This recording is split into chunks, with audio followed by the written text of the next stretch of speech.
சர்வ வல்லவர் என் சொந்தமானா, சாவை வென்றவர் என் ஜீவனானா, சர்வ வல்லவர் என் எஜமானன், சாவை வென்றவர் என் மணவாளன்.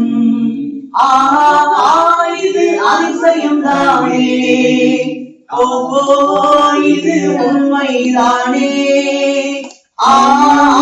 இது அதிசயம் தானே, இது உண்மைதானே. சர்வ வல்லவர் என் சொந்தமானார், சாவை வென்றவர் என் ஜீவனானார், சர்வ வல்லவர் என் எஜமானன், சாவை வென்றவர் என் மணவாளன். ஏன் பாடுறோம்? அவர் நமக்கு நன்மை செய்தபடியால் நம்மை பாடும். அப்போ இந்த வருடத்தின் வாக்குத்தத்தத்தின்படி தீமையினால் அல்ல, என் ஜனங்கள் நான் அளிக்கும் நன்மையினால் திருப்தி ஆவார்கள். நான் விசுவாசத்தோட இன்னைக்கு இந்த ஒரு வார்த்தையை முடிக்கிறேன். உங்களோட இருதயத்தை நம்பாதீங்க, இருதயத்தில் உள்ள தேவனையே நம்பிக்கொண்டு வாழுங்க.